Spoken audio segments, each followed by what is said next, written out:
আসসালামু আলাইকুম। সুপ্রিয় চাকরি প্রত্যাশী ভাই ও বোনেরা, ব্র্যাক এনজিওর ট্রেনি ক্রেডিট অফিসার প্রগতি পদে যারা শর্টলিস্ট হয়েছেন অর্থাৎ লিখিত পরীক্ষার জন্য এসএমএস পেয়েছেন তাদের সবাইকে অভিনন্দন। এসএমএসটি আজ বিকাল 5টা থেকে পাঠানো শুরু হয়েছে। তো যারা যারা এসএমএস পেয়েছেন তারা লিখিত পরীক্ষার জন্য অবশ্যই প্রস্তুতি নিতে থাকুন।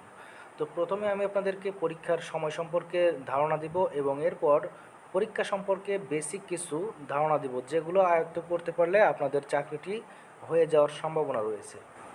তো প্রথমে মেসেজটি দেখাচ্ছি। প্রিয় প্রার্থী, আগামী 8 জুন 2024 সকাল 9:30 ব্র্যাক লার্নিং সেন্টার, উত্তরা, আশকোনা, দক্ষিণখান, হাজি ক্যাম্পের বিপরীতে Dhaka microfinance trainee credit officer প্রগতি পদের লিখিত পরীক্ষায় অংশগ্রহণের জন্য আপনাকে আমন্ত্রণ জানানো যাচ্ছে। এক কপি ছবি সাথে নিয়ে আসবেন। ধন্যবাদ, ব্র্যাক এইচআরডি। তো এই এসএমএসটির মাধ্যমে আপনাকে জানানো হয়েছে যে আপনাদের পরীক্ষা অনুষ্ঠিত হবে 8 জুন সকাল 9:30-এ।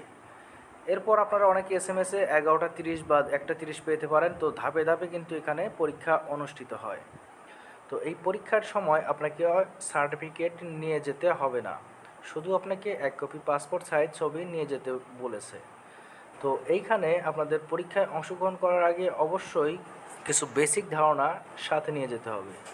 তো পরীক্ষা সম্পর্কে কিছু বেসিক ধারণা আপনাদেরকে শেয়ার করছি, যেমন বাংলা সাধারণ জ্ঞান অংশ থেকে আপনাদেরকে 5টি প্রশ্ন থাকবে এবং 5টি থাকবে মানসিক দক্ষতামূলক।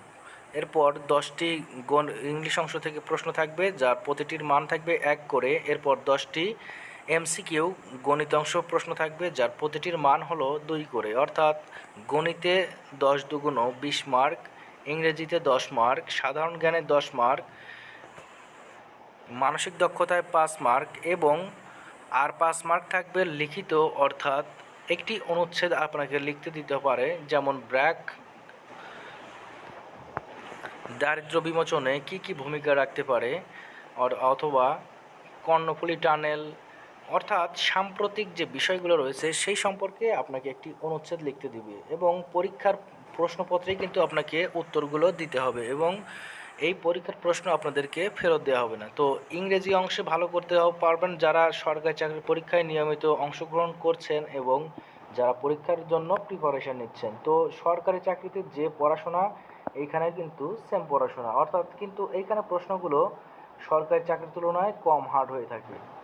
মূলত গণিত অংশে 10টির মধ্যে যদি আপনারা 10টি সমাধান করতে পারেন তাহলে আপনারা অটোমেটিক দেখবেন এইখানে চাকরির জন্য মনোনীত হয়ে গেছেন। আর এইখানে গণিত অংশতে সরল সুদ কষা এবং শতকরা অঙ্ক আপনার 8টি থাকবে, গড় নির্ণয়, মান নির্ণয় থাকবে 1টি, এরকম সব মিলিয়ে 10টি প্রশ্ন কিন্তু থাকবে, যার প্রতিটির মান কিন্তু 2 করে।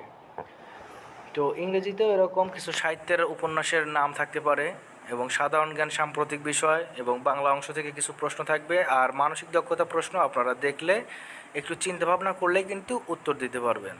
তো মাথা ঠান্ডা রেখে যদি আপনারা পরীক্ষায় অংশগ্রহণ করেন তাহলে অবশ্যই আপনাদের পরীক্ষা অনেক ভালো হবে। আর এরপর যে একটা সৃজনশীলের মতো আপনার 5 মার্কের যেটা লিখিত আপনাকে লিখতে হবে অনুচ্ছেদ আকারে, যার মধ্যে কোনো গ্যাপ রাখা যাবে না, অর্থাৎ এক প্যারাতে আপনাদেরকে উত্তরটি লিখতে হবে। যে কোনো একটি সাম্প্রতিক বিষয়ের উপর আপনাকে ওই প্রশ্নটা লিখতে বলবে।